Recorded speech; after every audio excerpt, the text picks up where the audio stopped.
अगर आपके पास नहीं है टेक्निकल कैपेबिलिटी, टेक्निकल प्रोवेस आपके पास नहीं है, तो आप ऐसे बंदे को हायर कर सकते हैं जिसका इस चीज़ में एक्सपीरियंस काफ़ी ज़्यादा हो। अब जिस बंदे को आपने हायर किया है वो बेसिकली आपके बिहाफ पे कंपनी रन कर रहा है। वो कंपनी उसकी अपनी नहीं है, वो कंपनी शेयर होल्डर्स की है, और कंपनी शेयर होल्डर्स की शेयर होल्डर्स के बेस्ट इंटरेस्ट में रन होनी चाहिए। This is what is meant by in whose interest is a company governed, कि किस जिन्होंने हायर किया हुआ है कंपनी। आप तो you are just you just an agent acting on behalf of the principal, and the principal is basically the shareholder जिसने आपको अपॉइंट किया है। तो आपके जो एक्शंस होने चाहिए, they should benefit the person who has appointed you, rather than pursuing your own self interest कि ये कंपनी मेरी है और इसको मैं देखूंगा कि ये कंपनी जो है वो किस तरह जो है वो चलनी चाहिए। Who has the power to make decisions for a company? Obviously, जो shareholders हैं, they have the power to make decisions of the company. Directors make decisions on behalf of the shareholders, लेकिन जो असल जो पावर है basically वो तो share holders के पास है, क्योंकि शेयर होल्डर्स ने ही डायरेक्टर्स को अपॉइंट करना है। तो दे कैन हायर और फायर डायरेक्टर्स, और डायरेक्टर्स ज़रूर उनके बिहाफ पे एक्ट करते हुए डिसीजंस को इम्प्लीमेंट ज़रूर करते हैं, डिसीजंस लेते ज़रूर हैं, लेकिन असल जो डिसीजन है, जो असल जो पावर है वो बेसिकली शेयर होल्डर्स के हाथ में। फॉर व्हाट एम्स और purposes are those power used? अब ये ज़रूर ये जो पावर हाथ में दी गई है शेयर होल्डर्स ने अपने बिहाफ पे, जो डायरेक्टर्स को जो पावर दी है, it must be used for the benefit of share holders. In what manner are those power used? ये कंसल्टेशन से ये होती है, या ये जो पावर एक्सरसाइज है, ये पावर एक्सरसाइज कैसे की जाती है, बोर्ड ऑफ डायरेक्टर्स की मीटिंग्स वगैरह कैसे होती हैं, बोर्ड ऑफ डायरेक्टर्स का चुनाव कैसे होता है, ये वो सारी चीज़ें हैं जो कि हमने अपने इस सब्जेक्ट में जो है वो डिस्कस करनी होंगी। Who else might influence the governance of a company? Obviously जो गवर्नेंस है उसको बहुत सी चीज़ें जो है वो इन्फ्लुएंस कर रही होती हैं। टैक्सेशन जो है is one of taxation policies हैं, या जो गवर्नेंस रूल्स हैं उनके तहत आपको अपने आप को चलाना होता है। Are the governors of a company held accountable for the way in which they use their powers? यह बहुत ज़्यादा ज़रूरी है। शुरू में लास्ट टाइम जो मैंने आपको एग्जांपल उसकी एनरॉन की दी भी थी, पहले अकाउंटेबिलिटी इतनी ज़्यादा नहीं थी। प्रॉफिट्स हो रहे हैं कंपनी को, कंपनी अच्छी चल रही है, आपको आपकी शेयर प्राइस इंक्रीज हो रही है, डायरेक्टर्स को वो जा रहा है, कॉम्पनसेशन उनको अच्छी पे हो रही हैं, तो अच्छी बात है, ठीक है जी। ज़्यादा इतना चेक्स एंड बैलेंसेस भी नहीं थे। गलत डिसीजंस पे ऑब्वियसली अगर कोई फ्रॉड या कोई इस तरह की एक्टिविटी है तो उसके लिए चेक्स एंड बैलेंसेस और सजाएं ज़रूर मौजूद हैं, लेकिन डिसीजंस कैसे लिए जा रहे हैं, डिसीजंस ठीक भी लिए जा रहे हैं या नहीं ठीक लिए जा रहे हैं, इसकी accountability right from the start नहीं हुआ करती थी, इतनी चेक्स एंड बैलेंसेस कम थे। मसलन जिस वक्त तक फ्रॉड वगैरह होगा, और फ्रॉड जो है वो ऑब्वियसली छुपाने के लिए ही किया जाता है, तो जिस वक्त तक वो फ्रॉड लोकेट होगा उस वक्त तक तो बात जो है वो सर से ऊपर गुजर चुकी होगी। तो जो डैमेज होनी होगी वो डैमेज हो चुकी होगी। डैमेज को ऑब्वियसली लोकेट भी जो ऑडिटर्स हैं, या ऑडिटर का काम ऐसे बेसिकली फ्रॉड पकड़ना नहीं होता, लेकिन ऑडिटर ने पकड़ लिया, या बाकी अगर कोई इंटरनल ऑडिटर है तो उसको तो खैर काम ये है कि उसने फ्रॉड जो है वो उसने लोकेट करना है और चेक्स एंड बैलेंसेस प्लेस करने हैं। तो जिस वक्त तक वो चीज़ सामने आएगी उस वक्त तक डैमेज हो चुकी होती है। तो बाद में अगर उसकी कुछ सजाएं या वो, तो that's just beating about the Bush. जैसे मैंने आपको बताया भी था कि वो 8 से 10 साल बेवकूफ़ बनाते हैं ऑडिटर्स को भी, और बाकी लॉ मेकिंग अथॉरिटीज़ को भी। और फिर जब वो चीज़ लोकेट हुई तो पूरी फाइनेंशियल दुनिया में जो है वो भूचाल आ गया, और उसके बाद फिर करेक्टिव मेजर्स लिए गए, लेकिन उस वक्त तक जो होना था वो काम बड़े अरसे से वो कर भी रहे थे और हो भी रहा था। हाउ रिस्क्स आर मैनेज्ड, अब ये कॉरपोरेट गवर्नेंस की बेसिकली वो डोमेन है जिसके अंदर ये सारी चीजें आती हैं। It's much more than just giving और just formulating a business strategy. इसमें ये सारी चीजें जो होंगी, जो यहाँ पे हमने अभी आपके सामने जो मैंने डिस्कस की हैं, ये सारी की सारी चीजें जो है वो इसके स्कोप के अंडर, कॉरपोरेट गवर्नेंस के स्कोप के अंडर आती हैं। कॉरपोरेट गवर्नेंस में हम क्या क्या कुछ करते हैं, अगर आपसे कोई पूछे तो आप ये पॉइंट्स उनको बता सकते हैं। पेपर में भी अगर ये क्वेश्चन बीच में शामिल किया जाए कि कॉरपोरेट गवर्नेंस क्या है और मैनेजमेंट और गवर्नेंस में क्या डिफरेंस है, और कॉरपोरेट गवर्नेंस के स्कोप के अंदर क्या क्या चीज़ें आती हैं, तो आप ये पॉइंट्स डिस्कस कर सकते हैं। क्लियर है जी?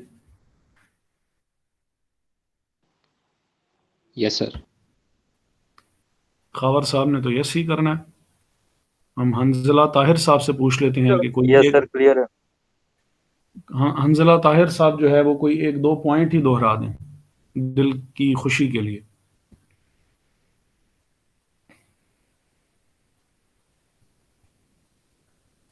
हंजला साहब,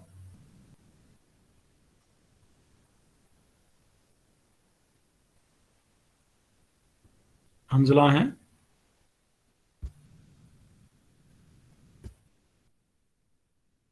हंजला नहीं है? नईम साहब हैं?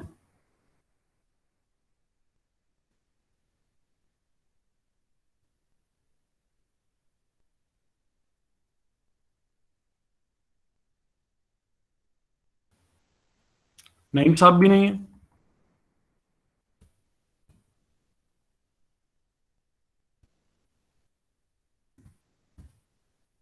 जी फरुख साहब, आप ही कोई एक दो पॉइंट्स बता दें जो हमने सर मेरे डिस्कस पे किए, जो आपको याद आ रहे हैं, आप वो पॉइंट्स बता दें कुछ। सर इसमें आप गवर्नेंस लॉ के बारे में कुछ बता रहे थे, जी जी, जो और आपको याद है, कोई इशू नहीं है कि सर अभी इतना तो मुझे सही याद नहीं आ रहा। कुछ भी याद जो आ रहा हो, हमारी डिस्कशन से कुछ भी याद आ रहा हो। इसमें सर आपने कॉमन स्टील बताया, एक पॉइंट था। सिंडिकेट ठीक है गवर्नमेंट सिंडिकेट मीटिंग के बताया आपने, साल हो। जी, ये और कौन बोल रहे हैं? तीसरा पॉइंट सर मुझे याद नहीं आ रहा। जी खावर कुदूस साहब, आप कुछ बता सकते हैं क्या क्या कुछ डिस्कस हुआ है अभी तक?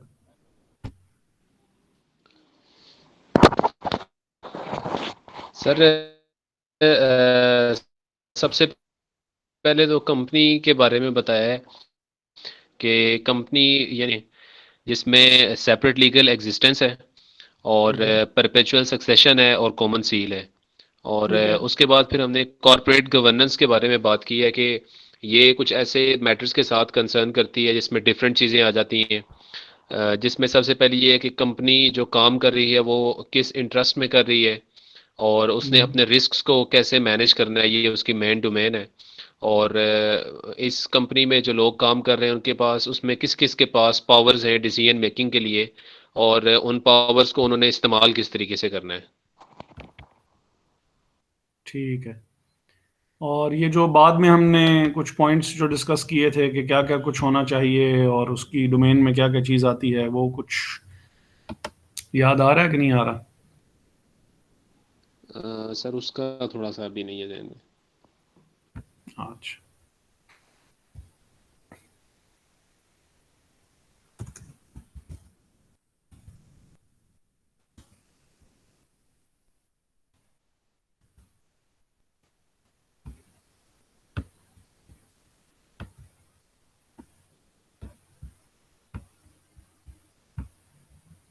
ये जो हमने पॉइंट्स डिस्कस किए थे कि governance is concerned with matters such as in whose interest company is governed.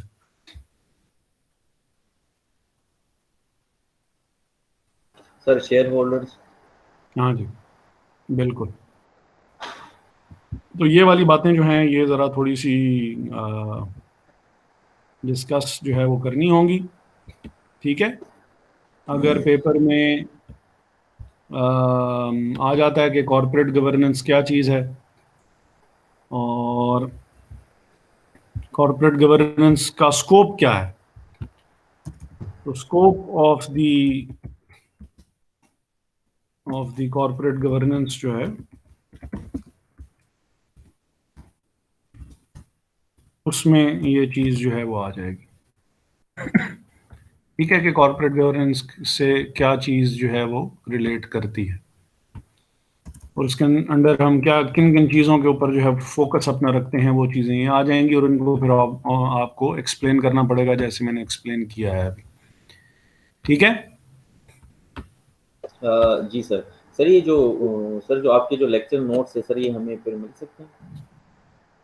जी जी, ये मैंने वो अभी आपको आपसे बात करते करते मैंने वो चैप्टर नंबर 1 बाहर निकाल लिया है और वो चैप्टर नंबर 1 जो है वो अभी आपके साथ थोड़ी देर में शेयर भी हो जाएगा, थैंक यू सर। ठीक है। जी सर, थैंक यू।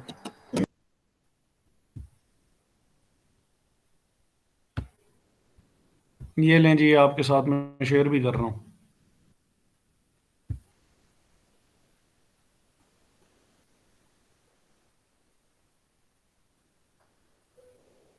सर जो वर्ड में आप टाइप कर रहे हैं वो सर शेयर कर। वो भी आपके साथ शेयर हो जाएगा।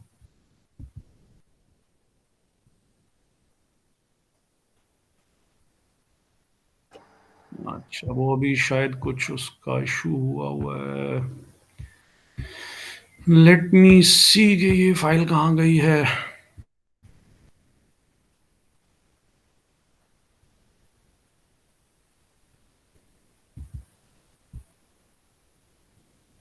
अच्छा, उसको तो यहीं जाना चाहिए था यार, पता नहीं किधर।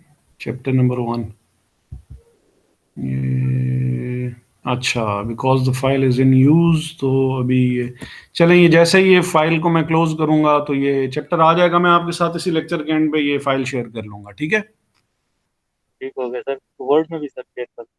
वर्ड वाली जो है ये फाइल भी दोनों आपके साथ वो शेयर हो जाएगी। अच्छा,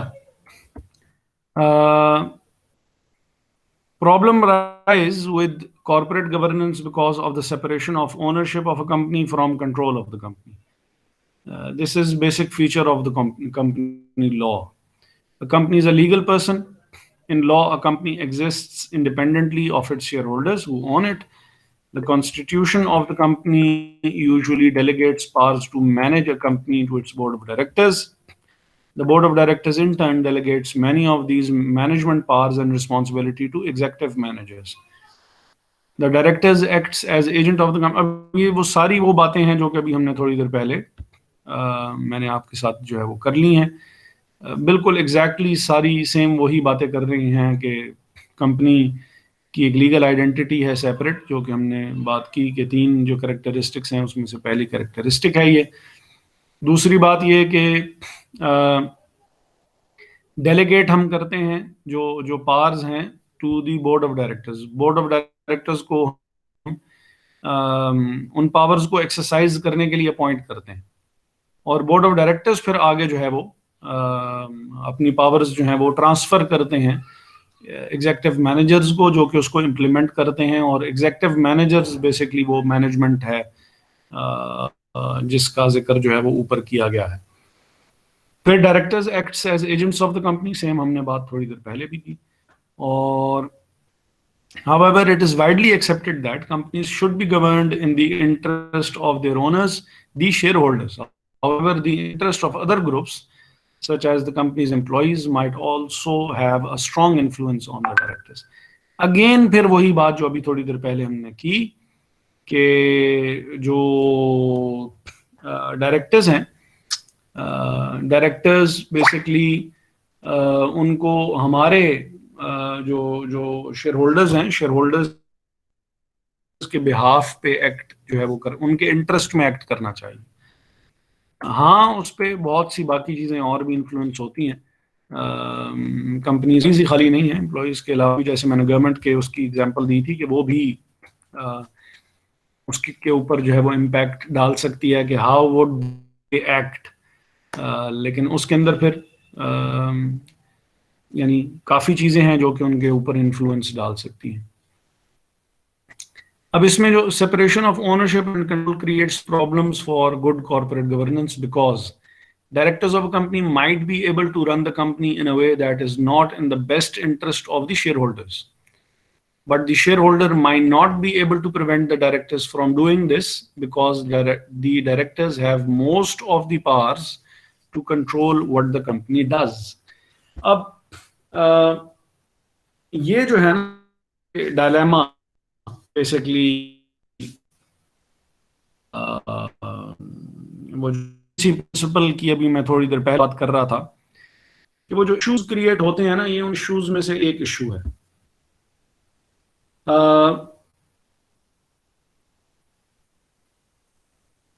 क्योंकि बिजनेस बेसिकली डायरेक्टर्स ने ही चलाना है और they know all the technicalities how to run a business. बहुत सी information being the shareholder, जो नॉर्मल जो शेयर होल्डर्स होते हैं ना, आप जैसे और मेरे जैसे लोग जो हैं, हम तक बहुत सी टेक्निकल इंफॉर्मेशन अवेलेबल नहीं होती है, हमारे पास भी नहीं होती है, हमें उसका ज़्यादा पता भी नहीं होता है, हमारा एक्सपीरियंस भी इतना नहीं होता है कि बिजनेस को जो है वो कैसे रन जो है वो करना चाहिए। I don't want to sound political और माजरत चाहूँगा कि अगर मैं किसी की फीलिंग्स हर्ट करूँ, लेकिन अगर एक ऐसे बंदे को जिसको कंपनी रन ना करनी आती हो और उसके हवाले कंपनी कर दी जाए, तो उसका वही हाल होता है जो आजकल पाकिस्तान का हो रहा है कि if you don't have the experience to run things, you are you will a lot of mistakes। Company learning की जगह नहीं है, जैसे कि मुल्क लर्निंग की जगह नहीं है। चीज़ें पहले से आपको आती हों तो फिर आप इम्प्लीमेंटेशन की तरफ जाते हैं रादर देन कि आप चीज़ों को सीखते रहें और सीखने में सारी चीज़ों का बेड़ा गर्क कर दें। तो हम लोगों ने ऐसे लोग अपॉइंट कर लिए, जैसे कि हम लोग करते होते भी हैं usually, we have the power or they say that we have the power to select people who can run things on our behalf। हमने उनको सेलेक्ट करना है अपनी बेस्ट जजमेंट को यूज करते हुए, और वो लोग आगे इन चीज़ों में वेल वर्स्ड होंगे और वो चीज़ों को चला लेंगे। And we can get we can get relax and we can enjoy things, enjoy our life, because they are basically running the business। Same काम जो है वो कंपनी के साथ भी हो रहा है कि कंपनी जो है शेयर होल्डर्स डायरेक्टर्स को अपॉइंट करेंगे, directors will run the things. अब डायरेक्टर्स को सेम एज द गवर्नमेंट, जैसे हम उनको चूज करते हैं, they should act on or they should follow or make policies and give the direction which is in the best interest of the people or the shareholders। अब the directors of the company, ये जो पहला point है, might be able to run the company in a way that is not in the best interest of the share holders. अपना फायदा उनका हो रहा होगा, हमारा फायदा नहीं हो रहा होगा, but because we are not technically that sound, हमारा हमें हमें इतनी ज्यादा नॉलेज नहीं है कि चीजें कैसे हो रही हैं, तो directors can go away with it, और उनको पता ही नहीं, हमें पता ही नहीं लगेगा कि यार वो बेसिकली चीजें क्या हो रही हैं, क्योंकि वो टेक्निकली हमें बहुत ज्यादा टेक्निकलिटीज में घुसाएंगे और कहेंगे यार काम बड़ा जबरदस्त हो रहा है, आपको परेशान होने की जरूरत नहीं है। देखें इतने साल बाद जो है वो जो करंट अकाउंट डेफिसिट है वो सरप्लस में आ गया, डेफिसिट हुआ करता था वो सरप्लस में आ गया है, और हम कुछ अरसे तक जो है वो फैसलाबाद मैनचेस्टर से भी आगे निकल जाएगा, क्योंकि हमने ये काम किए हैं। हम वो सामने से देखेंगे, हम कहेंगे यार क्या बात है, जबरदस्त, बीच की जो कहानी है उसका तो हमें पता ही नहीं है कि क्या हो रहा है। But the share holder might not be, ये दूसरा पॉइंट अब बोल रहा हूं, but the shareholder might not be able to prevent the directors from doing this because the directors have most of the powers to control what the company does। decisions तो उन्होंने लेनी है, और अगर हम कोई क्वेश्चंस रेज भी करेंगे तो वो पहली कोशिश उनकी ये होगी कि कोई टेक्निकल जस्टिफिकेशन दे के बात दबा दी जाए, जैसे कि एनरॉन के केस में हो भी रहा था। टेक्निकल जस्टिफिकेशन दी, बात दबा दी, खत्म हो गई, कुछ पता नहीं है कि यार वो ये चीज ठीक है या चीज ठीक नहीं है, हमें नहीं पता है। और उधर भी इसी तरह ही था कि उन्होंने बोर्ड ऑफ डायरेक्टर्स पे सेलिब्रिटीज रखे हुए थे। अब सेलिब्रिटी अगर रखी हुई है तो उसको तो क्रिकेट का पूछ लो भाई, फुटबॉल का पूछ लो, गोल्फ का पूछ लो, कंपनी कैसे चलती है उनको नहीं पता। अब जो जिसको पता है, जब उससे कोई बात अगर कोई की जाए, वो उसकी ऐसी जस्टिफिकेशन देगा, आप कहेंगे यार बात ठीक है। मसलन अगर आपने क्लासिक एग्जांपल जो है इसकी, अगर आपने फाइनेंशियल रिपोर्टिंग पहले से पढ़ी हुई है, तो एक कॉन्सेप्ट है नेट रियलाइजेबल वैल्यू का, जो कि इन्वेंट्रीज के केस में जो है वो यूज किया भी जाता है। और जो इन्वेंट्रीज हैं, inventories are carried at the lower of cost और नेट रियलाइजेबल अच्छा ये जी यूज कर रहा है,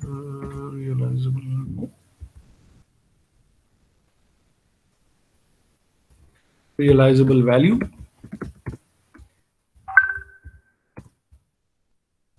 अब ये जो नेट रियलाइजेबल वैल्यू होती है, ये basically selling price minus the expected cost of completion minus the expected cost necessary to make the sale है। अब जो क्लोजिंग इन्वेंट्री होती है, क्लोजिंग इन्वेंट्री का प्रॉफिट के ऊपर एक बहुत अहम इम्पैक्ट होता है। क्लोजिंग इन्वेंट्री वैल्यू अगर आप इन्फ्लेट कर दें, प्रॉफिट बढ़ जाएगा। क्लोजिंग इन्वेंट्री की वैल्यू कम कर दी जाए, प्रॉफिट भी कम हो जाएगा। अब यहां पे वो गेम इस तरह खेलती हैं, और बड़ी अच्छी अच्छी कंपनीज ये गेम खेलती हैं कि वो मसलन मैं अगर आपको एक एग्जांपल दूं जो कि एक्चुअल एग्जांपल है, तो फौजी फर्टिलाइजर कंपनी जैसी कंपनी ने कहा कि जी हमारी इन्वेंट्री की एनआरवी 0 हो गई है। अब अगर कॉस्ट 100 है और नेट रियलाइजेबल वैल्यू 0 है, बहुत ही आसान तरीन अल्फाज में, अगर आपने ये कॉन्सेप्ट आज तक आपने फाइनेंशियल रिपोर्टिंग में या अकाउंटिंग में अगर आपने नहीं पढ़ा है, तो बहुत ही आसान तरीन अल्फाज में, चीज मैंने 100 रुपए की खरीदी थी और वो अब 0 रुपीज की बिकेगी, तो ऑब्वियसली जब एक चीज बिक सकती है ही नहीं, तो आप लॉस रिकॉर्ड कर लेंगे कि यार चीज मैंने खरीदी तो 100 की थी, लेकिन ये 100 की अगर नहीं बिक रही है, 100 की अगर नहीं बिक रही है, तो मुझे तो नुकसान हो गया। कुछ अरसे बाद, और क्योंकि इट्स फर्टिलाइजर, जब ऑडिटर ने पूछा कि भाई ये क्या मसला है, तो उन्होंने जो अपनी टेक्निकल जो जो केमिस्ट्री की जार्गन होती है वो उन्होंने अच्छी खासी झाड़ दी कि भाई ये केमिकल ने ऐसे रिएक्ट किया और यूं हुआ और ये तो बेकार हो गई, इसको तो कोई खरीदने वाला नहीं है, और आपने अपने प्रॉफिट्स कम कर लिए क्योंकि क्लोजिंग स्टॉक कम हो गया था। कुछ अरसे बाद आपने कहा कि वही इन्वेंट्री जिसकी नेट रियलाइजेबल वैल्यू 0 थी, जो कि बिक नहीं सकती थी, अब उसको खरीदने वाला बंदा पैदा हो गया, और आपने वो चीज, वही इन्वेंट्री जिसकी वैल्यू 0 हो गई थी और आपने लॉस रिकॉर्ड कर लिया था, 0 रुपीज वाली चीज जब आपने किसी भी वैल्यू पे आप बेच दें, बेशक वो 100 हो, 80 हो, 50 हो, तो अब आपने प्रॉफिट रिकॉर्ड कर लिया कि 0 रुपीज वाली चीज मैंने 50 की बेच दी है या 80 की बेच दी है या 120 की बेच दी है। तो नेक्स्ट पीरियड में आपने प्रॉफिट्स अपने बढ़ा दिए, क्योंकि एक 0 रुपीज वाली नुकसान वाली चीज आपने फायदे में बेच बेच के और मुनाफा कमा लिया। तो अब इस किस्म की जो हरकतें हैं ये आप ऑडिटर्स के साथ भी कर सकते हैं। ऑडिटर्स ऑब्वियसली इतने भी बुद्धू नहीं होते हैं, जहां पे वो चीज़ नहीं जानते होते हैं कि यार ये क्या बात कर रहा है, वहां पे वो किसी एक्सपर्ट की ओपिनियन ले सकते हैं, लेकिन एक्सपर्ट को भी मिसलीड किया जा सकता है अगर आपकी जस्टिफिकेशन बहुत ही साउंड है। और यही इसी किस्म के काम, ये जो मैं कह रहा हूँ, अगर आपके जहन में ये आता है कि यार ये कैसे हो सकता है, तो इसी किस्म के काम वर्ल्ड कॉम के केस में भी हुए, इसी किस्म के काम एनरॉन के केस में भी हुए। हम पढ़ेंगे भी कि क्या हुआ था और ये खराबियां क्या सर हुई थी। जी जी सर, तो जब ये इतना बड़ा मतलब पूरे के पूरे इन्वेंट्री को ये 0 पे रिकॉर्ड करते हैं सर, तो जो ऑडिटर जाते हैं और स्टॉक काउंट करते हैं, तो सर वो ऑडिटर देखते नहीं है वहां पर भी? यानी इन्वेंट्री पड़ी हुई है, जी सर। इन्वेंट्री पड़ी हुई है, ये मैं नहीं कह रहा हूँ कि इन्वेंट्री गायब हो गई है। इन्वेंट्री की वैल्यू जो है वो 0 हो गई। ऑडिटर तो गए वहां पे, और ऑडिटर का काम है ये कि ऑडिटर वहां पे जाके फिजिकल, बड़ी इंपॉर्टेंट चीज है, इसका तो प्रॉफिटेबिलिटी पे बड़ा इम्पैक्ट आएगा, तो definitely they will go there and check that, पड़ी हुई नजर भी आएगी। लेकिन वो कह रहे हैं कि यार ये बिक नहीं सकती, इसको तो खरीदने वाला है ही कोई नहीं क्योंकि ये तो खराब हो गई। तो सर वो खराब हो गई तो सर वो दिखेगी नहीं कि ये खराब है, ये सही है, मतलब ऑडिटर्स को ये समझ नहीं आएगा या नहीं? एक अम, कॉम्प्लिकेटेड चीज होती है। आप मुझे बता सकते हैं कि कोवेलेंट बॉन्ड क्या होता है? सर वो ये तो केमिस्ट्री में है, कोवेलेंट बॉन्ड पढ़ा था। एग्जैक्टली माय पॉइंट, कि जब आप मेरे सामने टेक्निकल जार्गन बोल रहे हैं कि यार ये तो कोवेलेंट बॉन्ड, तो मैंने वैसे एग्जांपल दी। मैं भाई अकाउंटिंग और फाइनेंस का आदमी हूँ, जी। आप जब मेरे सामने केमिस्ट्री की बातें करेंगे तो मुझे समझ में नहीं आएगी कि आप क्या कह रहे हैं। ऑब्वियसली मैं इतना बुद्धू नहीं हूं, मैं भी अपनी थोड़ी बहुत तैयारी करके गया हुआ होऊंगा कि यार क्या बैकग्राउंड स्टडी आप करके गए हुए होते हैं। लेकिन आप अकाउंटेंट हैं, आप ऑडिटर हैं, आप फाइनेंस जानते हैं, अकाउंटिंग जानते हैं, कॉस्टिंग जानते हैं, केमिस्ट्री नहीं जानते हैं, उतनी नहीं जानते हैं जितनी वो जानते हैं, जी सर। क्योंकि वो उनका रोजमर्रा का काम है कि ये ग्रेट चीजें सर। कैसे बनती है। अब मैं क्या करूंगा, मेरे पास फिर ऑप्शन क्या है कि मैं किसी ना किसी एक्सपर्ट को हायर करूं और उसे कहूं कि यार भाई मुझे तो नहीं समझ में आ रही deeply, I don't have a deep understanding of what he is saying, but explain me कि यार ये क्या कह रहा है, और ये जो कह रहा है ये ठीक भी कह रहा है कि नहीं कह रहा। अब उसने उसको एक्सप्लेन किया और उसने चीज देखी और उसने कहा यार हाँ यार ये जो कह रहा है ये बात ठीक है। तो मैंने कहा यार अगर एक्सपर्ट कह रहा है जो कि केमिस्ट्री जानता है, अगर वो ये बात कह रहा है कि यार ये लोग ठीक कह रही हैं, तो फिर ये ठीक कह रहा होगा। और मैंने उसकी बात को, मैं उससे एग्री भी कर सकता हूँ, मैं डिसएग्री भी कर सकता हूँ। ये ऑडिटर की ये वो जो यानी ये ज़रूरी नहीं है कि मैं बस जो एक दफ़ा एक्सपर्ट ने कह दिया और मैं आंखें बंद करके, मुझे नज़र कुछ और आ रहा और मैं फिर भी आंखें बंद करके कह दूं कि नहीं यार ये जो कह रहे हैं ये ठीक ही कह रहे हैं। मैं किसी एक दो तीन एक्सपर्ट्स, और अगर मैं एक्सपर्ट से स्टिल मैं आई एम नॉट कन्विंस्ड कि यार ये बातें जो ये कर रहे हैं ये ठीक कर रहे हैं, तो मैं अपना ओपिनियन उनके ऑपोजिट भी ले सकता हूँ। लेकिन मुझे उन्होंने कहा कि यार चीज़ है, मैंने कहा यार बंदा रिलायबल है, अगर इसको ये बात समझ में आ रही है तो ठीक है मेरे लिहाज से भी, अगर इसको समझ में आ गई तो मैं भी कहूँगा कि यार ठीक है चलें ये सही कह रहा है, इसकी नेट रियलाइजेबल वैल्यू जो सर्कमस्टांसेस ये मुझे एक्सप्लेन किए गए हैं, ये जीरो हो गई है। इन्वेंट्री मौजूद है, बिक नहीं सकती। तो एक चीज जो कि मैंने 100 रुपए की तैयार की थी और अब वो बिक नहीं सकती है, तो मैं कहूंगा कि यार बेसिकली तो मैंने बेचने के लिए रखी थी, तो मेरे लिए तो ये जीरो वैल्यू की होगी। और उसका कुछ अरसे बाद उन्होंने कहा कि नहीं यार, हमें बायर मिल गया है, और उन्होंने उसका बायर ढूंढ के उसको बेच दिया। बड़ी बड़ी मजेदार स्टोरीज हुआ करती हैं। अब वो मिल कैसे गया, उसकी भी जस्टिफिकेशन कोई ना कोई ऑब्वियसली वो दे देंगे, और कहानी इसी तरह चलती रहेगी। मैं वो जो ये जो एग्जाम्पल देने का मकसद था, एग्जाम्पल देने का मकसद दो तरीके से है। नंबर वन, के directors of the company might be able to run the company in a way that is not in the best interest of the shareholders. Number two, के shareholders might not be able to prevent directors from doing this. ये technical जो चीजें हैं वो उन्हीं को ही जो है वो पता होंगी। और थोड़ी देर पहले भी हमने बात की, तो वो जो checks and balances थे, ये जो accountability थी, ये are the governors of the company held accountable for the way in which they use their powers? कुछ अर्से पहले तक अकाउंटेबिलिटी इतनी ज्यादा स्ट्रांग नहीं थी, और डायरेक्टर्स जो थे वो वरना ये इतने बड़े बड़े स्कैम्स ना होते, वरना हम ये सब्जेक्ट ही ना पढ़ रहे होते, अगर ये हरकतें ना हो रही होती तो हमें ये सब्जेक्ट ही पढ़ने की जरूरत नहीं थी। Code of corporate governance last time मैंने अर्ज की थी, 2002 में पहली दफा आया पाकिस्तान में, 2013 में रिवीजन हुई, 2017 में दोबारा रिवीजन हुई, 2019 में फिर रिवीजन हो चुकी है। तो चीजें इस किस्म की सामने आ रही हैं।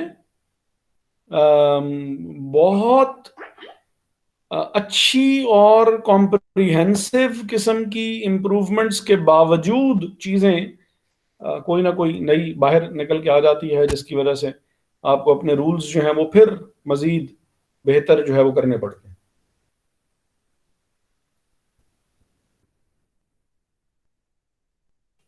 When the shareholders of a company are also its directors, problems with corporate governance will not arise. Obviously आप ही हैं जो कि आपने अपने आप को खुद ही हायर किया हुआ है, खुद ही डायरेक्टर बने हुए हैं, तो चीज़ें आप अपने डिसीजंस अपने ही बेस्ट इंटरेस्ट के लिए जो है वो आप लेंगे।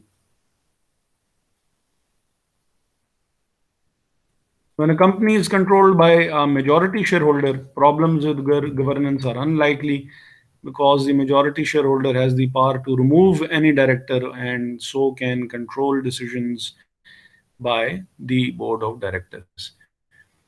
ये majority shareholder क्या है? जिसके पास मेजर चंक हो शेयर्स का। लास्ट टाइम भी हमने बात की थी कि जो कॉमन शेयर्स होते हैं, कॉमन शेयर होल्डर्स के पास जो है वो कॉमन शेयर होल्डर्स के पास हमने ये बात की थी कि वोटिंग राइट होता है, और वोटिंग राइट की वजह से यानी ये लोग जो है वो वोट डाल सकते हैं, और डिसीजन लेने के लिए वोट्स ही चाहिए होते हैं। नॉर्मल डिसीजन के लिए हमने कहा था 2/3 मेजॉरिटी चाहिए होती है, मेजर डिसीजन के लिए 3/4 मेजॉरिटी चाहिए। अब अगर कोई मेजॉरिटी शेयर होल्डर है, मेजॉरिटी शेयर होल्डर से मुराद इतना ज़्यादा बड़ा मेजॉरिटी शेयर होल्डर भी नहीं, मींस के उसके पास जो है वो वोटिंग राइट्स काफ़ी हैं, तो ऐसा बंदा जो है वो डायरेक्टर्स को वो भी कर सकता है, डी थ्रोन भी कर सकता है, उसको हटा भी सकता है, क्योंकि उसके पास इतने परसेंट वोट्स हैं कि वो अगर किसी को हटाना चाहे तो वो अपना वोट्स का पलड़ा उसके खिलाफ डाल देगा, तो डायरेक्टर्स जो हैं वो रिमूव भी किए जा सकते हैं। डायरेक्टर अपॉइंट कैसे होगा वो भी हम आज अभी थोड़ी देर में देखेंगे। और डायरेक्टर्स रिमूव कैसे हो सकते हैं वो भी आज या कुछ अरसे तक जो है वो हम उसको भी डिस्कस करेंगे कि वो डायरेक्टर्स कौन कौन से हो सकते हैं और उनको अपॉइंट और रिमूव कैसे किया जा सकता है। यहां तक की कोई बात जो समझ में ना आई हो।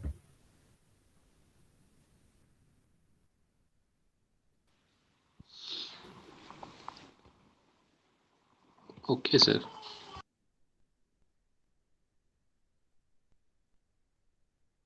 चलिए,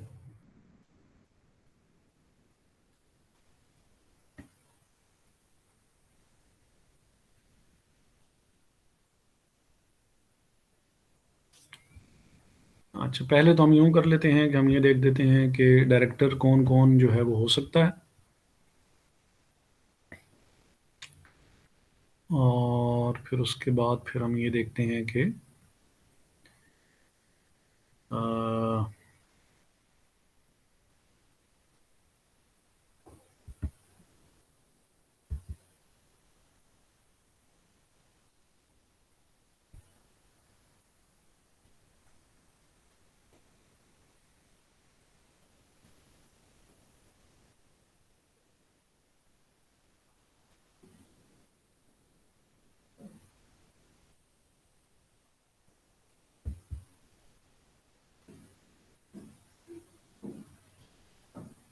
1 मिनट यार, कंपनीज एक्ट मेरे पास पड़ा हुआ था।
एक मिनट के लिए ज़रा एक्सक्यूज़ कीजिएगा, मैं ज़रा वो जो कंपनीज एक्ट है वो मैं ढूंढ लूँ तो आपके साथ, या इसको हम इधर डाल लेते हैं।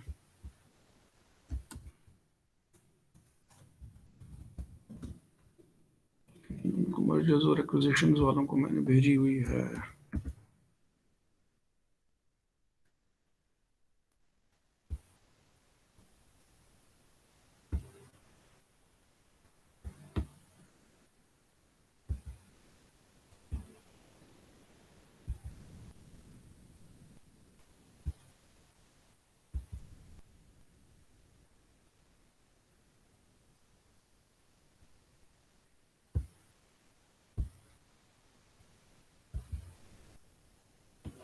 नहीं है यहाँ पे।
सबसे पहली बात तो ये कि मेंबर कौन होता है. The subscribers to the memorandum of association are deemed to have agreed to become members of the company and become members on its registration, and every other person to whom is allotted or who becomes the holder of any class or kinds of shares, or in relation to a company not having a share capital, any person who has agreed to become member of the company and whose names are entered in the register of members are members of the company. अब इसमें कुछ 3-4 चीज़ें, अब ये law की language है, मैं आपके लिए ज़रा थोड़ी सी आसान किए देता हूँ. मेमोरेंडम ऑफ एसोसिएशन तो आपको पता ही होगा कि क्या होता है.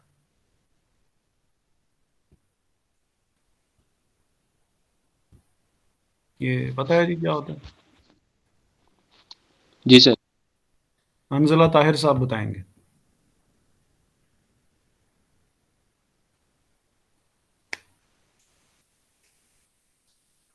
सर जिसमें rules and regulations of a company आते हैं. चलिए, हंजला ताहिर साहब की हमने आवाज़ सुन ली.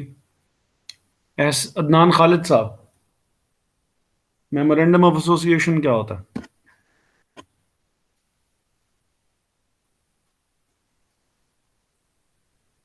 सर मेमोरेंडम ऑफ एसोसिएशन मेरे ख्याल में सर लास्ट क्लास में हमने पढ़ा भी था सर. मेरे ख्याल में ये वो होता है जो कंपनी के लीगल जितने मैटर्स होते हैं,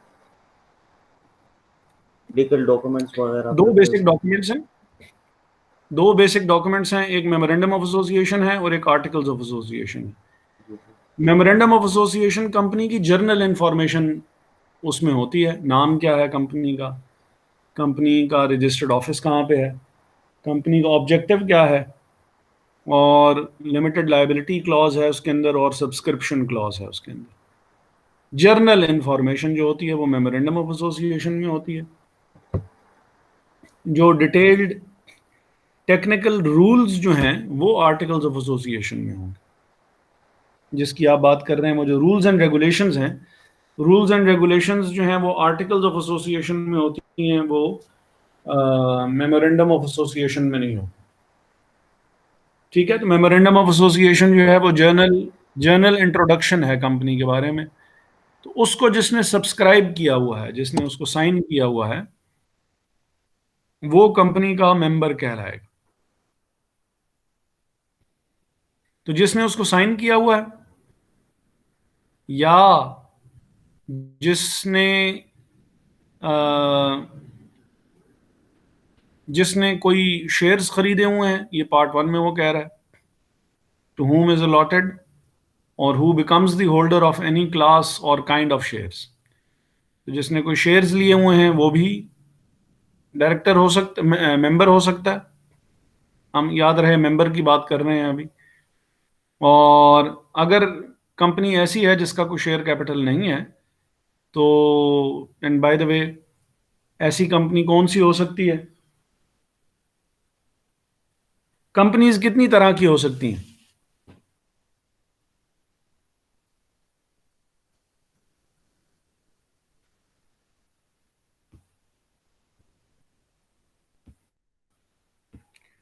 वो सोची पे गए हो. एक तो माशाल्लाह बंदे ही 4 रह गए हैं. हम 4 भी चौथा मैं ही हूँ. सर पब्लिक लिमिटेड कंपनी होगी और प्राइवेट लिमिटेड कंपनी होगी. खबर साहब, बंदे हम 5 हो गए हैं, या ये मुझे कोई लिस्ट कोई ठीक नहीं आ रही है. सर आप 2 आप हैं और बाकी हम 4 हैं. माशाल्लाह, ठीक हो गया सर जी. आपके 2 होने की वजह से बड़ा फर्क पड़ा है. फरुख शहजाद साहब,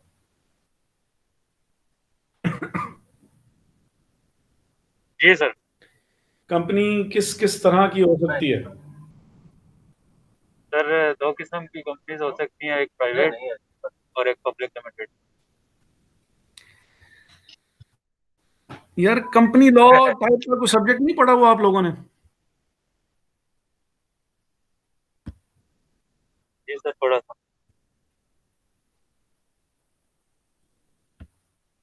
उसमें ये चीजें नहीं पढ़ी हुई हैं आपने?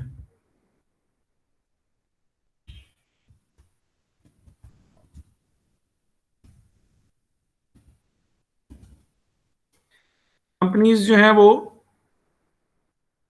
Can be limited by shares, limited by guarantee,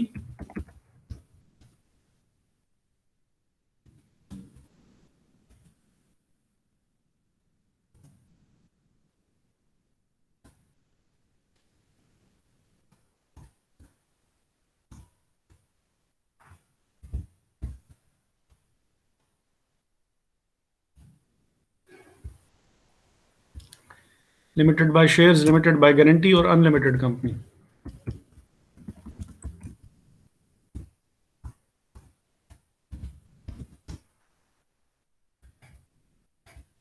ये लिमिटेड बाय शेयर्स जो है, इसका मतलब क्या है?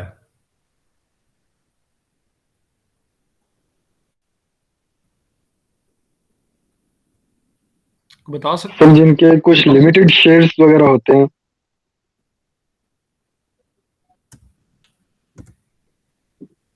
इट मीन्स के लाइबिलिटी लिमिटेड होती है। of the shareholders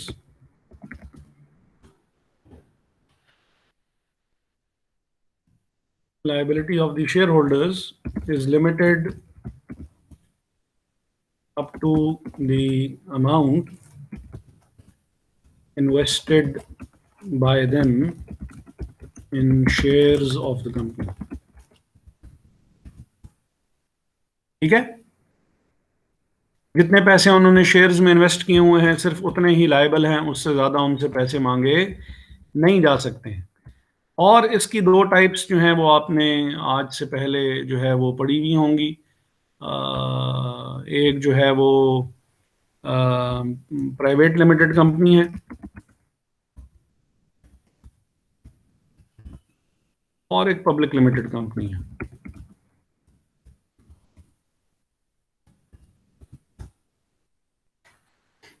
ठीक है जी। प्राइवेट लिमिटेड कंपनी और पब्लिक लिमिटेड कंपनी में क्या फर्क है? प्राइवेट लिमिटेड कंपनी में कितने बंदे हो सकते हैं?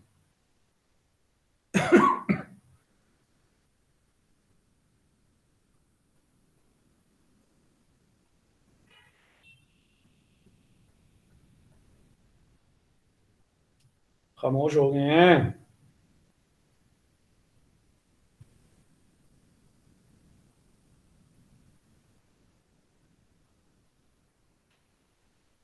आवाज आ रही है मेरी? क्लास खत्म तो नहीं होगी? जी सर, आ रही है सर। आवाज आ रही है, अच्छा चलें, शुक्र है। सर ये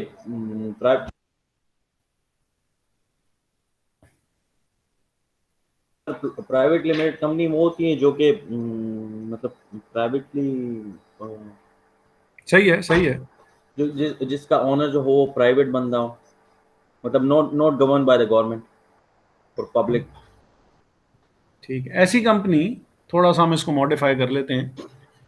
ऐसी कंपनी जो कि ओपन ऑफर नहीं लगा सकती अपने शेयर्स की, company which cannot openly range amount of its share capital.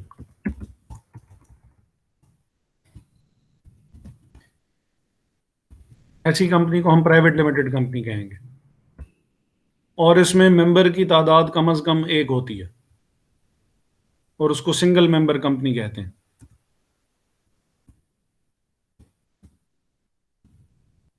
यानी ये कंपनी ऐसी है जो कि अखबार में इश्तिहार नहीं दे सकती है कि आप मेरे शेयर्स खरीद लें।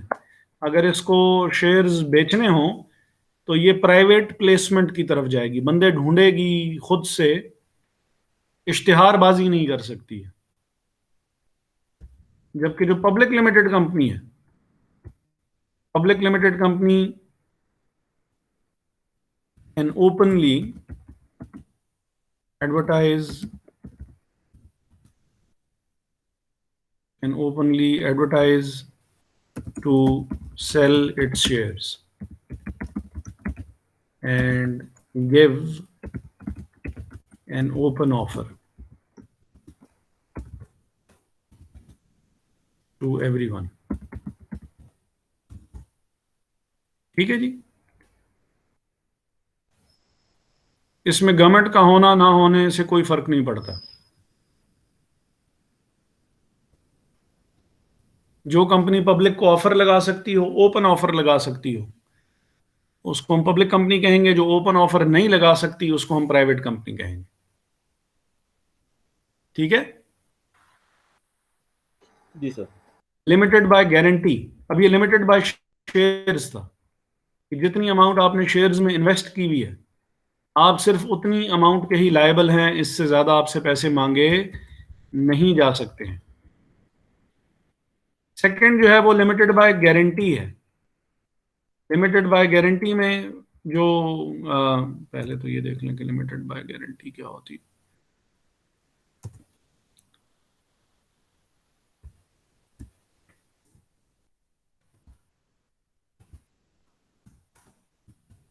Liability of the shareholders of a guarantee limited company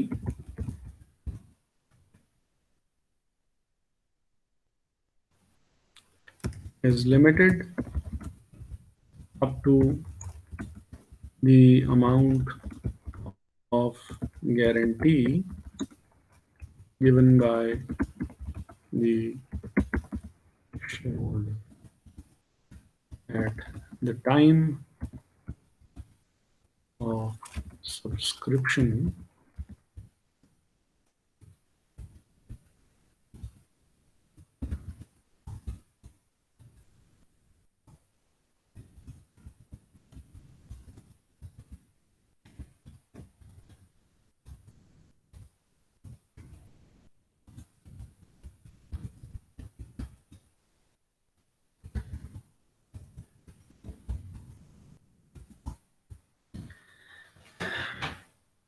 guarantee limited company में क्या होता है कि आपने शेयर्स परचेज किए, सपोज 2.5 लाख के आपने शेयर्स परचेज किए हैं और 2,50,000 के आपने 2,50,000 के आपने शेयर्स में इन्वेस्टमेंट की है।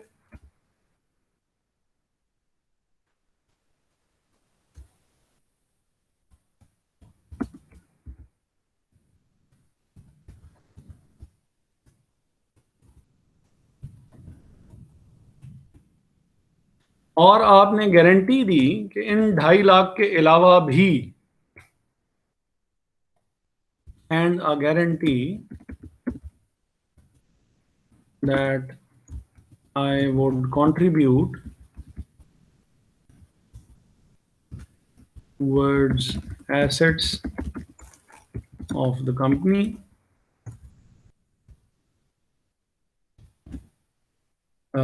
in case the company goes into liquidation. अब ये तो लिख दिया, अब मैं आपको समझा भी देता हूं। आपने शेयर्स लिए 2.5 लाख के और आपने गारंटी दी कि अगर कंपनी बंद हो रही हुई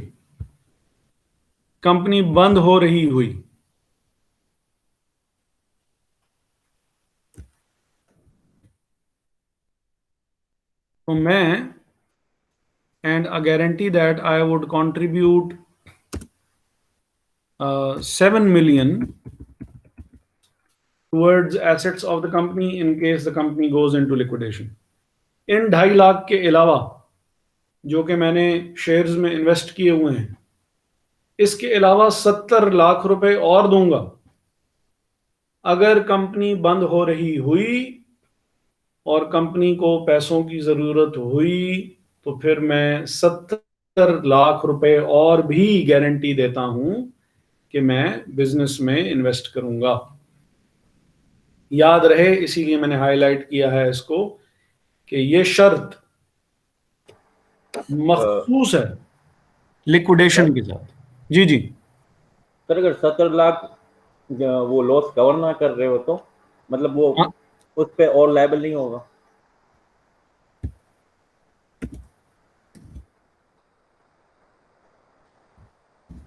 70 लाख तक दूंगा। अगर आपको 70 लाख रुपए की जरूरत ना पड़ी, सपोज 30 लाख रुपए तक की जरूरत पड़ी, तो मैं 30 लाख तक कंट्रीब्यूट कर दूंगा। और अगर 70 लाख से ज्यादा पड़ी तो वो नहीं देंगे? वो नहीं दूंगा। मेरी मैक्सिमम लिमिट जो है वो 70 लाख है, और ये मैं आपको शेयर्स खरीदते वक्त बता चुका हूं। ये मैंने अभी आपको नहीं आके आपके सर पे एकदम जो है वो डंडा मारा कि यार भाई अभी इतला दे रहा हूँ यार 70 से। ये बात मैं इतला उस वक्त मैंने दे दी थी जिस वक्त मैंने आपके शेयर्स परचेज किए थे, कि 2.5 लाख तो तुम्हें मैं दे रहा हूँ शेयर्स के लिए, 70 लाख रुपए अभी नहीं दे रहा हूँ। 70 लाख रुपए तब भी नहीं दूंगा अगर तुम्हारे हालात खराब हुए और तुम्हें पैसों की जरूरत पड़ गई, तो भाई तब के लिए ये शर्त नहीं है, तब के लिए ये गारंटी नहीं है। गारंटी सिर्फ तब वजूद में आएगी जब तुम बंद हो रहे हुए, तुम्हारे क्रेडिटर्स तुम्हारे सर पे बैठ के और पिस्तौलें ताने बैठे हुए कि हमारे पैसे निकालो पैसे निकालो, और कंपनी बंद हो रही हुई और तुम्हें पैसे चाहिए हुए, तो मैं 70 लाख रुपए तक अपनी इन्वेस्टमेंट मजीद बढ़ा सकता हूं। गारंटी दे रहा हूं, आज ही दे रहा हूं। ठीक है। जी सर। ऐसी कंपनीज को लिमिटेड बाय गारंटी कहा जाता है। किसी जमाने में कराची स्टॉक एक्सचेंज, किसी जमाने में लाहौर स्टॉक एक्सचेंज, दोनों गारंटी लिमिटेड कंपनीज थी।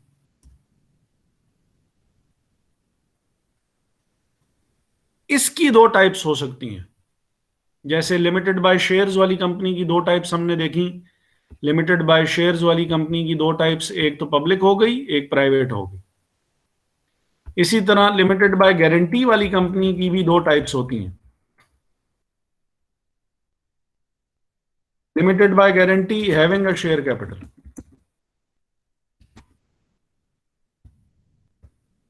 Limited by guarantee not having a share capital.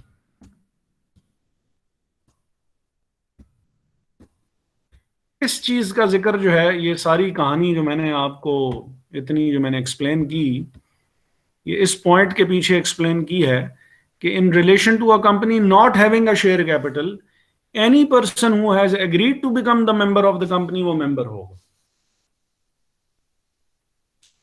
तो शेयर्स का होना मेंबर बनने के लिए जरूरी नहीं है। अब एक कंपनी जिसके शेयर कैपिटल है ही नहीं, जिसके शेयर्स है ही नहीं, और वो कंपनी है और उसका शेयर कैपिटल नहीं है, तो उस केस में क्या होगा? उस केस में फिर मेंबर कैसे बना जाएगा? जो एग्री कर जाता है कि ठीक है मैं इस कंपनी का मेंबर बनने के लिए तैयार हूं, अमाउंट इन्वेस्ट कर, जैसे नॉर्मल फिर आप सोल प्रोप्राइटरशिप में या पार्टनरशिप में जैसे आप इन्वेस्टमेंट करते होते हैं, वैसे इन्वेस्टमेंट की जाएगी इसमें। और आप गारंटी आपने खुद अपना कॉन्सेंट दिया है कि ठीक है मैं इस कंपनी का शेयर होल्डर बनने के लिए तैयार हूं, तो सॉरी मेंबर बनने के लिए तैयार हूं, तो आप इस कंपनी के मेंबर बन जाएंगे। लास्ट जो वो है वो अनलिमिटेड कंपनी है। अनलिमिटेड कंपनी एक ऐसी कंपनी होती है जिसमें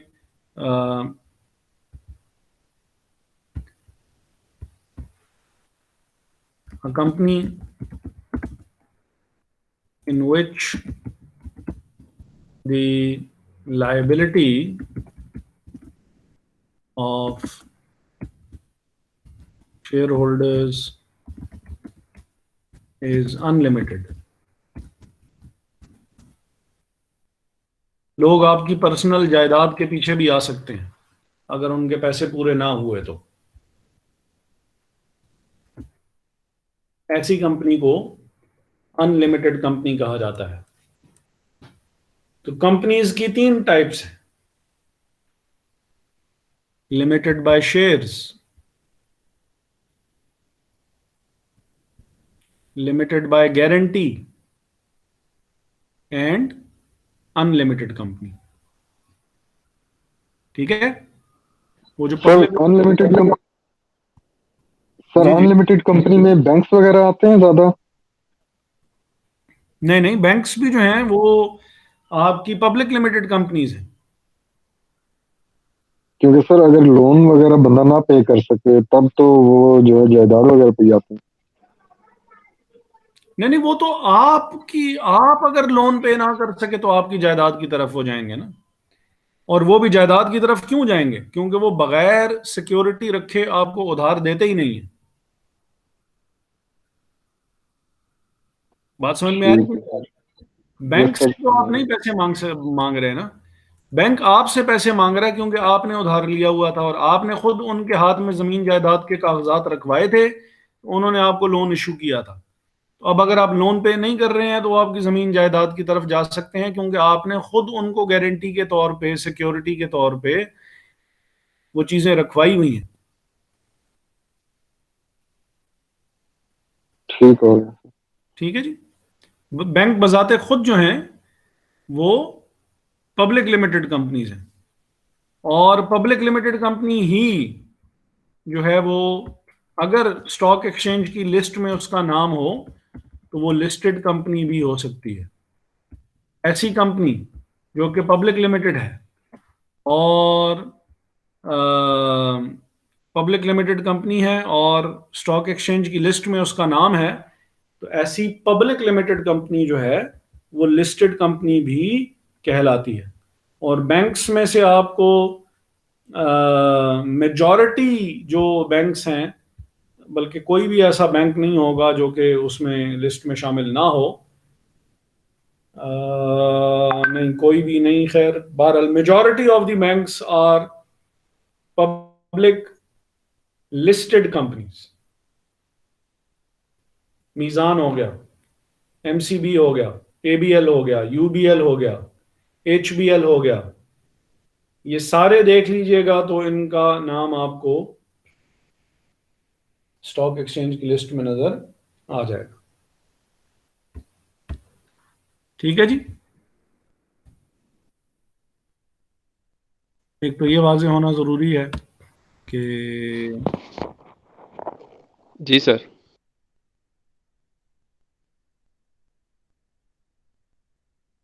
चलिए अब हम देख लेते हैं कि डायरेक्टर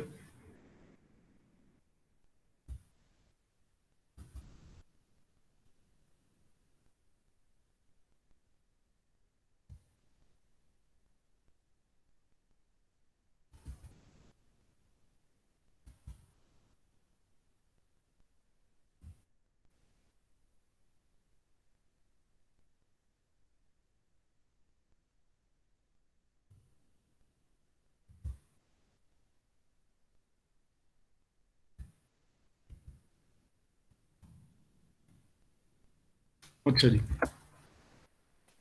अब डायरेक्टर कौन कौन सा बंदा हो सकता है? तो उन्होंने कहा कि ये बंदे नहीं हो सकते, तो इनके अलावा बाकी जो बंदा है वो कोई भी वो डायरेक्टर जो है वो हो सकता है। कौन कौन नहीं हो सकता? माइनर नहीं हो सकता। माइनर वो बंदा है जिसकी एज जो है वो लीगल एज नहीं है, is of unsound mind obviously, has applied to be adjudicated as an insolvent and his application is pending. उसने खुद जो है वो केस दाखिल करवाया हुआ है कि मुझे अनसॉल्वेंट डिक्लेयर करवा दिया जाए। एडजुडिकेटेड, मुझे खुद यानी साबित कर दिया जाए, कोर्ट मुझे वो खुद डिक्लेयर कर दे कि मैं इनसॉल्वेंट हो गया हूं, मैं लोगों की अमाउंट पे करने के काबिल नहीं रहा। ऐसे बंदे को डायरेक्टर आप अपॉइंट नहीं कर सकते, बेशक उसका केस पेंडिंग ही क्यों ना हो। इज एन अनडिस्चार्ज्ड इंसॉल्वेंट, कि वो उसका दिवालिया निकल चुका हो। बेशक दिवालिया क्या होता है कि आपके अंदर ये एबिलिटी ही नहीं रही है कि आप लोगों के पैसे जो है आप पे कर सकें, आपके अंदर ये एबिलिटी ही नहीं रही है, तो आप इंसॉल्वेंट करार दे दिए जाएंगे। और बेशक अभी तक जो है वो सारे पैसे उसने लौटाए ना हों, बेशक उसका केस पेंडिंग तो नहीं है, लेकिन ये है कि वो अभी तक उसने सारे के सारे पैसे नहीं लौटाए हैं, तो फिर भी वो बंदा डायरेक्टर जो है वो अपॉइंट नहीं किया जा सकता। Has been convicted by a court of law for an offense involving moral turpitude। कोई convicted by court of law है,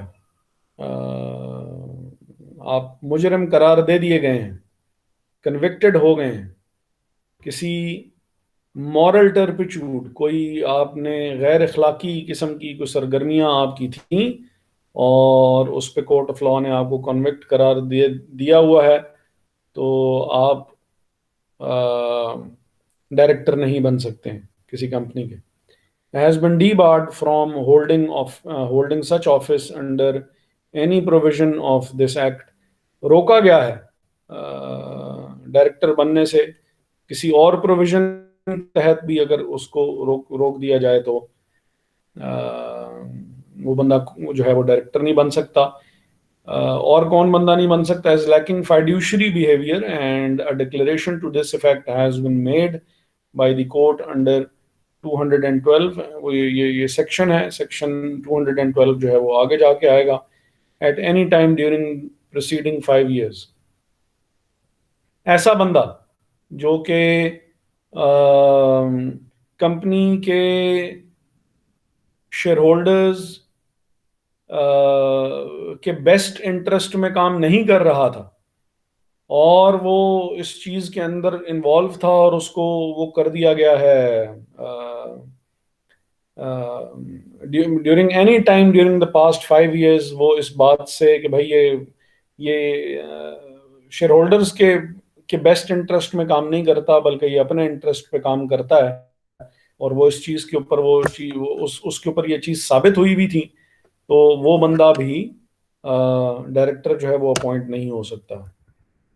Does not hold national tax number or as per the provision of the income tax, provided that the commission may grant exemption from the requirement of this clause as may be notified। क्योंकि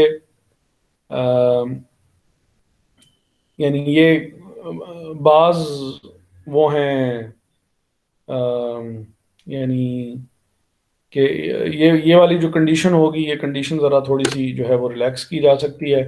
director can not be a person who is not a member. और member क्या होता है? Member हम ऊपर पढ़ आए हैं कि उसके पास जो है वो शेयर्स नहीं हैं, या उसने खुद कॉन्सेंट नहीं दी हुई है, या उसने क्या कहते हैं कि मेमोरेंडम अगर साइन किया हुआ उसने है तो फिर वो मेंबर है, अगर उसने ये काम नहीं किए हुए हैं तो वो फिर मेंबर नहीं है। Provided that clause I shall not apply in case of a person representing a member which is not a natural person। एक कंपनी दूसरी कंपनी में भी शेयर्स उसने खरीदे हो सकते हैं, अगर वो कंपनी अपने किसी बंदे को इस कंपनी में अपॉइंट कर दे तो उसके ऊपर ये रूल अप्लाई नहीं होगा, क्योंकि ऑब्वियसली वो रिप्रेजेंटेटिव है दूसरी कंपनी का, और उस कंपनी ने जो भी मुआहदा किया हुआ होगा दूसरी कंपनी में जिसमें उसने शेयर्स खरीदे हुए हैं, तो अगर कोई बंदा रिप्रेजेंट कर रहा है किसी और कंपनी को, उसके ऊपर ये रूल अप्लाई नहीं होता है। A whole-time director who is an employee of the company, a chief executive, or a person representing a creditor or other special interest by virtue of contractual arrangements। अब यानी इससे साबित ये हुआ कि शेयर होल्डर होना जो है वो ज़रूरी नहीं है कि बंदा जो है वो डायरेक्टर तब बन सकता है जब उसके पास शेयर्स हो, ये ज़रूरी नहीं है। A person representing a creditor, तो क्रेडिटर तो वो बंदा होता है जिसके पास शेयर्स नहीं होते हैं, तो अगर वो कोई बंदा उसको रिप्रेजेंट कर रहा है तो फिर भी डायरेक्टर जो है वो हो सकता है टिल द टाइम, जब तक आप उसके अमाउंट उसकी वापस आप ना कर दें। Has been declared by a court of competent jurisdiction as defaulter in repayment of loan to a financial institution, or is engaged in the business of brokerage, or is a spouse of such person, or is a sponsor, director और officer of a corporate brokerage house. Broker को भी director बनने की, क्योंकि वो फिर अपने ही company के शेयर्स की खरीदो फरोख्त और उसको बढ़ाने में जो है वो गलत किस्म की सरगर्मियों में क्योंकि वो इन्वॉल्व हो सकता है, तो उसको भी आप डायरेक्टर नहीं बनाएंगे।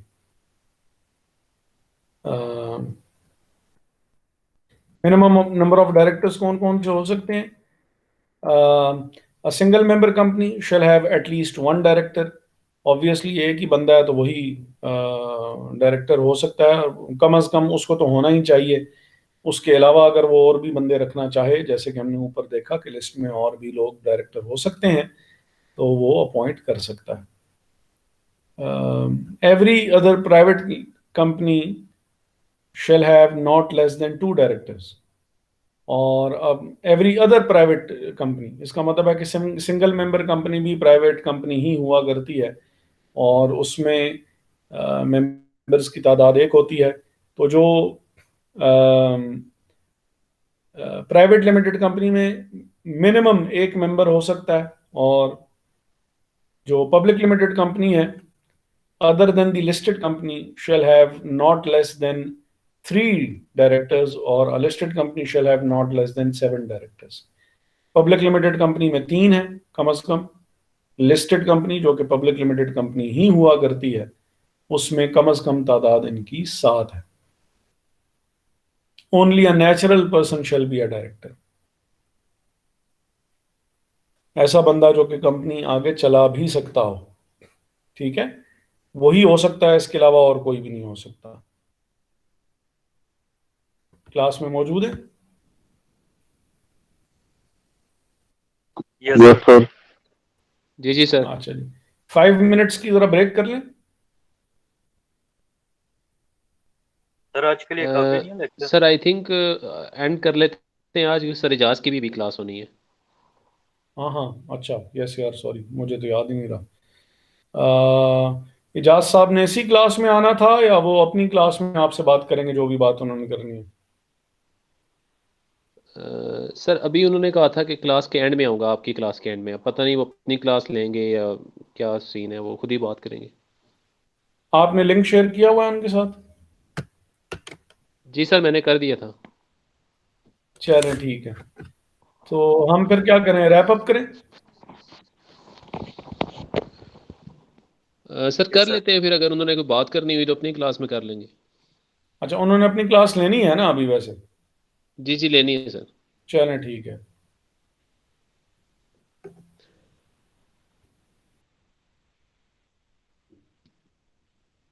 बस सर। हाँ जी अंजला, हाँ जी।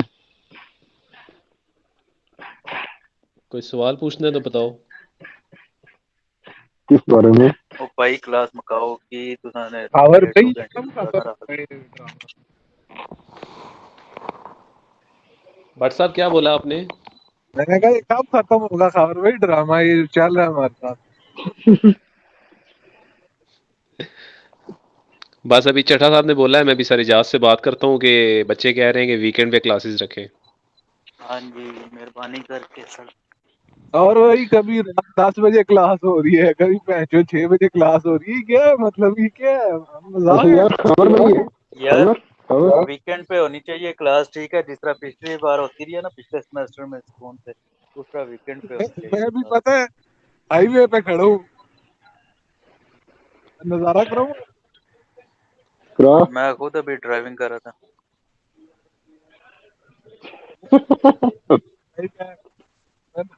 वेरी रोड गुड, पे खड़ा हूँ। Very good.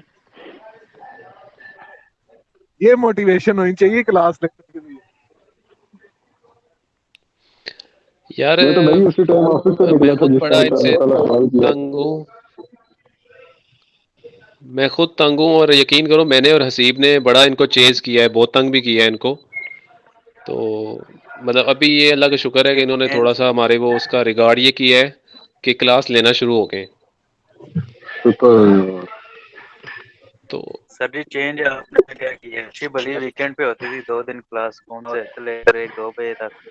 अब चेंज ऐसा यार किया है कि बात ये है कि 6 से 7 दिन बात ये है मारते हैं कि पकड़ के। ये लोग कह रहे हैं ये लोग कह रहे हैं जी कि हमने इसलिए रखी है कि हम वीकेंड पे सैप करवाएंगे और एक्स्ट्रा क्लासेस जो कोर्स नहीं कवर होगा वो लेंगे। यार इन्होंने तो ना जब MSc 4 थी पिछले सेमेस्टर में और उसके बाद BA-SET थी, ठीक है, जिसमें अक्टस भी थी, तो उनकी भी वीकेंड पे क्लासेस होती थी और साथ सैप भी चलता रहा। ऐਵੇਂ ही बहनचोद हाँ ना चुगलियां यार, मारते हैं। पहले इन्होंने डाला हुआ था जी, HEC वालों ने वीकेंड पे बैन किया हुआ क्लासेस लेना और माँ की सीरिया खुद ही वीकेंड पे ले रहे हैं क्लासेस। मेरा सब झूठ है, फ्रॉड है। यार ये खुद लॉयल नहीं है ना, असल में बात ये लॉयल नहीं है ये, इनका एक ना और बात तो है कह ना रहे हैं नाम है। जनाब जी पेपर भी जोन सा वो उधर होंगे यूनिवर्सिटी में। अल्लाह के बंदो यार, बंदा 6 7 8 बजे अभी मतलब कि 8 बजे घर पहुंचता है, ठीक है, उसके बाद जनाब जी क्लास 11 12 बजे तक क्लास होगी ना, ओ खाना भाई, खाए बंदा मैं तो ना। मैं इसीलिए कह रहा हूँ ना कि दुआ करो कि लॉकडाउन हो जाए। अल्लाह करे यार लॉकडाउन हो जाए। अल्लाह करे यार लॉकडाउन हो जाए, ये सेमेस्टर निकल जाए ऑनलाइन पेपरों में, यार जान क्लास खत्म छूट हो गई। जाएगी। 4 सब्जेक्ट हैं यार। हाँ खत्म हो गई है। आओ जी अदनान साहब। यार हमारे यहाँ लाइट चली गई थी। माइक ठीक हो जनरेटर गया लगाया आपका? है हाँ माइक तो फिर? ठीक हो गया बट लाइट चली गई थी फिर। हाँ ना यार लगा दिया मैंने। जनरेटर चल लगाओ ना रहा है, अदनान। चल रहा है तो 10 15 मिनट तो लेगी ना। तुम्हारा तुम हाँ क्या करें, तुम्हारा ये फेवरेट इन जनरेटर। इन इन, इन चीज़ों का तुम लोगों को ये क्या पता है।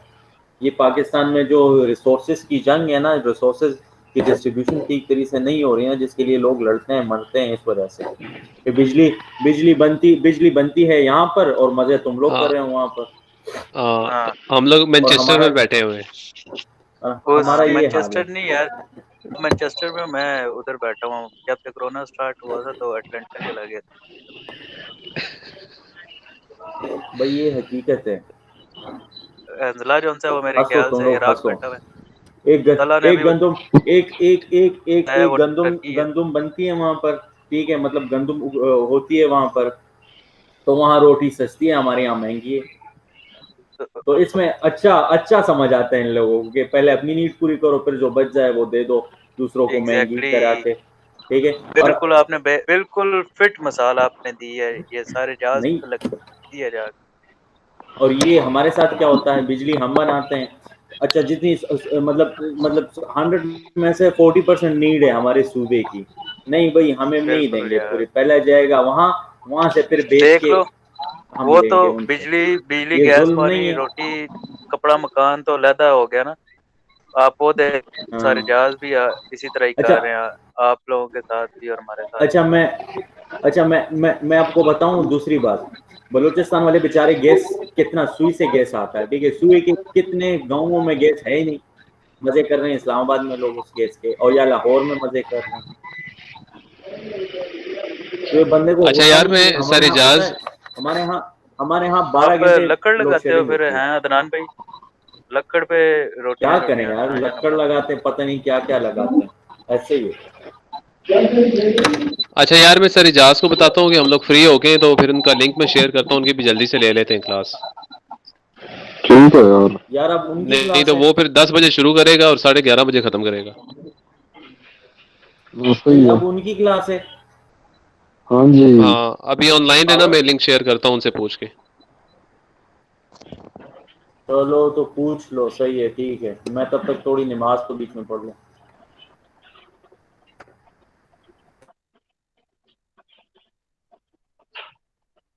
नमाज पढ़ लो और साथ दुआ करना है यार अदनान भाई। मातर हवे भाग ही गए हैं सारे। मौलवी ओए, ओ मौलवी ब्रो। हाँ चाहिए। ना सटाई गानी वाला टुवा दे का अपना भैन ये का ना पता सटाई लिखा होगा ला लजम के दिखाऊंगा चाहिए, भैन लजम दिखाऊंगा स्वर काट के। टोई जड़िया ने ठीक है बोली यार अभी करके चलते हैं। सटाई तेरी भैन चंडा चीची आगे पहलन मोबाइल सटाई तेरे भी बोल गानी वाला बोल तू बोल यार, बोल बोल अंदला तेरी टुवे बोल लल्ला बोल भैन ये का तू बोल चल रहा जितना बोल ऊपर सकता है से बोल।